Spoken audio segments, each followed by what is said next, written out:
नमस्कार साथियों, welcome back my YouTube channel UPP source. आज की वीडियो में एक बार फिर हम बात करने वाले हैं CISF HCM टाइपिंग टेस्ट 2023 के बारे में। देखो, CISF HCM भर्ती 2019 के वर्तमान समय में टाइपिंग टेस्ट चल रहे हैं। एक दिन में अगर मैं बात करूं तो 360 बच्चे 12 शिफ्ट 360 बच्चे 12 शिफ्ट में बुलाए जा रहे हैं, यानी एक शिफ्ट में 30 बच्चे। आपका जो भी टाइपिंग सेंटर है उसमें 360 बच्चे एवरीडे बुलाए जा रहे हैं, 12 शिफ्टों में 30 बच्चे रोज बुलाए जा रहे हैं। बहुत सारे कैंडिडेट टाइपिंग करते समय बहुत सारी गलतियां कर रहे हैं। आपको किस प्रकार से सावधानी बरतनी है, आपको कोई सी गलती नहीं करनी है। और 2022 वाले जिनका रिजल्ट आने के थोड़े दिनों में आपका रिजल्ट आ जाएगा और आप सभी कैंडिडेट भी टाइपिंग देने जाएंगे। बहुत जल्दी आप सभी कैंडिडेट भी टाइपिंग देने जाएंगे, क्योंकि 2019 की खत्म होते ही आप सभी कैंडिडेट का नंबर है। तो टाइपिंग से संबंधित आज की वीडियो में फुल डिस्कशन करेंगे। टाइपिंग करते समय होने वाली गलतियां, टाइपिंग रिव्यू 2023, आप ये गलती ना करें, 2022 वालों को सलाह। और लास्ट में हम बात करेंगे आप जो भी गवर्नमेंट जॉब की तैयारी करने वाले कंपटीटर और अगर मैं बात करूँ तो स्टूडेंट हैं, तो उनको तैयारी ऑनलाइन करनी चाहिए या ऑफलाइन करनी चाहिए। ये उन सभी के लिए होगा जो तैयारी करने के बारे में सोच रहे हैं। जो तैयारी कर रहे हैं वो अपनी तैयारी जैसे कर रहे हैं, जिस टीचर से कर रहे हैं, ऑनलाइन या ऑफलाइन करते रहें, क्योंकि तैयारी में ही समझदारी। तो शुरू करते हैं आज की वीडियो अंत तक जरूर देखें, ताकि मेरे द्वारा प्रोवाइड की जा रही जानकारी आप लोगों को अच्छे समझ में आए।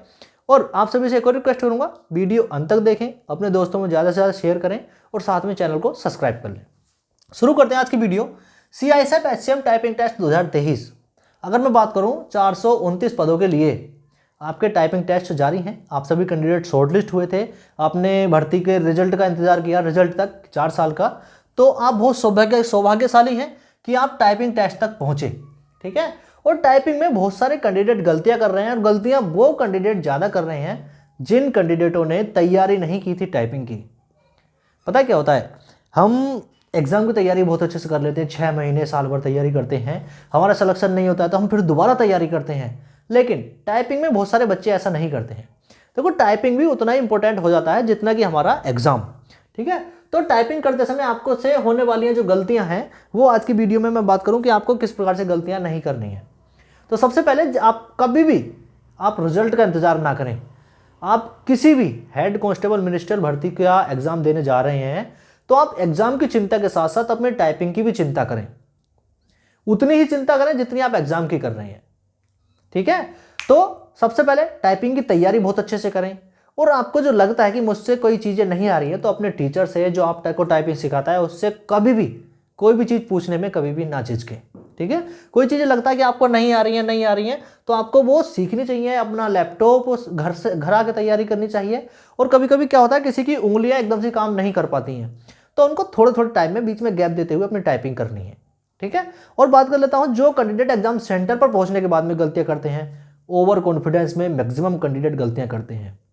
उनको वहां पर एक टारगेट दे रखा होता है कि आपको इतनी गलतियों की छूट मिलेगी, तो आप उस गलतियों को आप पहले ही रेडी करके जाइए कि मुझको 5% गलतियां भी या 10% गलतियां जो है वो नहीं करनी है टाइपिंग में जाके, ठीक है। ओवर कॉन्फिडेंस में बच्चे बोल देते हैं कि मेरे को इतना आता है, मेरे को इतना आता है। एग्जाम सेंटर पर जहां आपको टाइपिंग होनी है, आप बिल्कुल भी किसी से बात नहीं करेंगे, तब बहुत अच्छा रहेगा, ठीक है। कई सारे कैंडिडेट क्या होता है, उनको मैटर उनके मन मुताबिक नहीं मिल पाता है, तो आप विभिन्न डिफरेंस अलग अलग मैटर में आप तैयारी कीजिए, तभी आपका सिलेक्शन होगा टाइपिंग के लिए।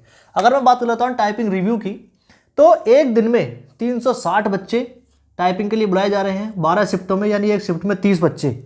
और इन 30 में से 3 या 4 मैक्सिमम, इन 30 में से, ठीक है। अगर मैं टोटल की बात करूं तो 12 तिया 36 और 12 चौक 48, समथिंग 50 बच्चे पास हो रहे हैं। कितना कम टोटल है ये कि एक दिन में 360 बच्चे जा रहे हैं और 40 से 50 बच्चे पास हो पा रहे हैं टाइपिंग के लिए। वैकेंसियां 429 हैं, 429 वैकेंसियां हैं। तो आपकी जायज सी बात है कि कट ऑफ तो अभी और बढ़ने वाली है, कट ऑफ जो है अभी आपकी और बढ़ने वाली है। अगर मैं बात करूं, मैं अनुमानित बताऊं, मैं अगर प्रति स्टेट की बात ना करूं, तो 80+ वाले जितने भी कैंडिडेट हैं वो शॉर्टलिस्ट हुए हैं टाइपिंग के लिए। और आपकी जो कट ऑफ है फाइनली, तो अगर मैं बात करूं तो 80 में अगर आप 5 या 7 भी जोड़ देंगे तब भी मुझको कम लग रहा है, क्योंकि 85+ जनरल कैटेगरी के जिस कैंडिडेट के नंबर हैं वो कैंडिडेट फाइनल में कहीं ना कहीं जगह बना जाएंगे। यही सलाह है 2022 वालों के लिए। 2022 वालों के लिए भी यही सलाह है कि आप 80+ पर शॉर्टलिस्ट होंगे जाकर, और 85 के आसपास ही आपकी जो है कट ऑफ रहने वाली है। अब तो वैकेंसियाँ 540 से भी इंक्रीज हो गई हैं। आपकी जो वैकेंसियाँ हैं 2022 वालों के लिए तो वो 540 से भी बढ़ गई हैं। लेकिन हाँ, कैंडिडेट बहुत सारे हैं all over India, all over state में ये वैकेंसियाँ निकलती हैं। किसी किसी स्टेट में तो 2-3 वैकेंसियाँ होती हैं। तो आप सभी कैंडिडेट को वो चीज़ें ध्यान में रखनी है और आपको बिल्कुल भी अपसेट नहीं करना है। टाइपिंग की तैयारी बहुत अच्छे से करनी है, खासकर जब आपने एग्जाम की तैयारी बहुत अच्छे से कर ली है। ठीक है, आगे मैं बात कर लेता हूँ। आपको ये गलतियाँ नहीं करनी है। कौन सी गलतियाँ नहीं करनी है? ओवर कॉन्फिडेंस नहीं होना है, रिजल्ट का इंतजार नहीं करना है। अगर आपको लग रहा है अपनी अंतरात्मा से कि मैंने एग्जाम की तैयारी बहुत अच्छे से की है, तो आप सभी कैंडिडेट को टाइपिंग की तैयारी उसी दिन से, यानी जिस दिन आपका एग्जाम हो जाता है उसी दिन से अपनी टाइपिंग की तैयारी धीरे धीरे स्टार्ट कर देनी चाहिए। बहुत सारे कैंडिडेट क्या करते हैं, जब आपका एग्जाम हो जाएगा उसके बाद में इंतजार करेंगे आंसर की का, आंसर की भी आ जाएगी, उसके बाद में इंतजार करेंगे कि हमारा रिजल्ट कब आएगा। और रिजल्ट के बाद भी कैंडिडेट इंतजार करते रहते हैं कि हम शॉर्टलिस्ट होंगे टाइपिंग के लिए या नहीं होंगे। आपको ये गलती जीवन में नहीं करनी है। एग्जाम खत्म, अपने टाइपिंग की तैयारी स्टार्ट, वो ही कैंडिडेट सिलेक्शन ले पाएंगे। आगे मैं बात कर लेता हूँ। 2022 वालों को सलाह है कि देखो, आप सभी की सिलेक्शन प्रोसेस की आगे प्रक्रिया बढ़ चुकी है, एग्जाम हो चुका है, आप आगे बारी आती है सिर्फ टाइपिंग की। 2019 वालों ने ये गलतियां की कि टाइपिंग की तैयारी नहीं की, क्योंकि उनका एग्जाम जो था वो 4 साल बाद हुआ था, तो वो सोच रहे थे कि एग्जाम भी होगा या नहीं होगा। लेकिन एग्जाम होने के बाद में रिजल्ट आ गया, शॉर्टलिस्ट हो गए टाइपिंग के लिए। और आपके साथ भी यही होने वाला है, आपके साथ भी यही होने वाला है। आप सभी कैंडिडेट जो टाइपिंग की तैयारी नहीं कर रहे हैं, वो सभी कैंडिडेट टाइपिंग की तैयारी में लग जाइए। जिसकी अंतरात्मा ये गवाही दे रही है कि मेरा स्कोर 80 के आसपास है, वो सभी कैंडिडेट टाइपिंग करेंगे। मैं रिक्वेस्ट करता हूँ।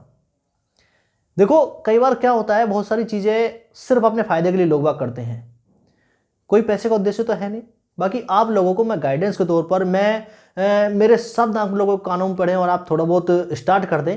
हो सकता है कि मेरी वजह से किसी का भला हो जाए और वो टाइपिंग करनी स्टार्ट कर दे। मेरा उद्देश्य सिर्फ इतना ही है। बाकी आप लोगों से मैं रिक्वेस्ट करूँगा, वीडियो को शेयर भी कर सकते हैं। अब मैं बात कर लेता हूँ, तैयारी ऑनलाइन करें या ऑफलाइन करें किसी भी एग्जाम की। बहुत सारे कैंडिडेट यूपीपी वाले हैं, एसएससी जीडी वाले हैं, और बहुत सारे कैंडिडेट यूपीएसआई वाले भी होंगे। बहुत सारे कैंडिडेट रेलवे की वैकेंसी की तैयारी करते हैं। ठीक है, बाकी अगर मैं बात करता हूं तो अन्य एग्जाम की तैयारी भी कैंडिडेट कर रहे हैं, तो उन सभी को सबसे पहले तो अपनी तैयारी, क्योंकि देखो किताबें हमारी सबसे अच्छा दोस्त होती हैं। आपको किताबों का सहारा लेना है, क्योंकि हम आज तक किताबों का सहारा ही लेते आए हैं।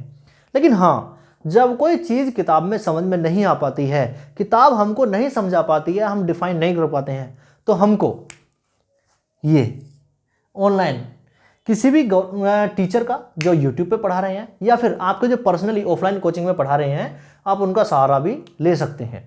अगर मैं बात कर लेता हूँ यूट्यूब का या ऑनलाइन वीडियोज़ देख के आप कब तैयारी करते हैं, आपको तैयारी करनी चाहिए किसी वैकेंसी का नोटिफिकेशन या वैकेंसी के एप्लीकेशन फॉर्म फिल होने के बाद में।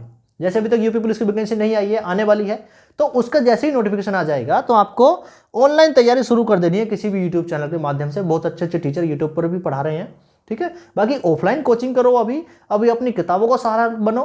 ठीक है, किताबों को सहारा बनाओ और अपनी जो तैयारी है वो ऑफलाइन मोड में करो। पता है क्या, ऐसा क्या होता है, आपने अभी से ऑनलाइन तैयारी शुरू कर दी तो आपको यूट्यूब का ऐसा चस्का पड़ेगा कि मैं वहाँ से ही पढूं, फिर आप किताबों से नहीं पढ़ पाओगे।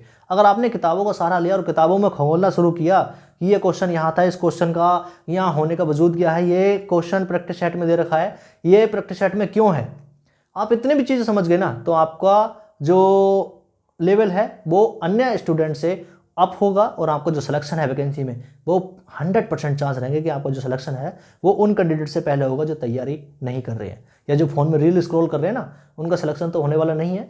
तो रील कम कीजिए, अपनी तैयारी स्टार्ट कीजिए, चाहे वो आप किसी का भी हो। देखो, मैं यूपीपी की बात ही नहीं करता हूँ, ना मैं एसएससी जीडी करता हूँ, मैं सभी की कर रहा हूँ। चाहे कितना ही बड़ा से बड़ा एग्जाम हो, कितने से छोटा से छोटा एग्जाम हो, किताबें सबसे अच्छा दोस्त होती हैं। उनको अपना सहारा बनाइए और उनका सहारा लीजिए।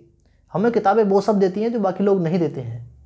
किताबें एकमात्र ऐसी होती हैं जो हमसे बगैर लालच के हमको सब कुछ देती हैं, जो हमें आने वाले जीवन में और जो हमें आने वाले टाइम में हमको चाहिए होता है, वो हमको किताबें सब चीज़ देती हैं। ठीक है। तो किताबें सबसे अच्छा दोस्त होती हैं, वो बिगर लालच के हमसे जुड़ती हैं।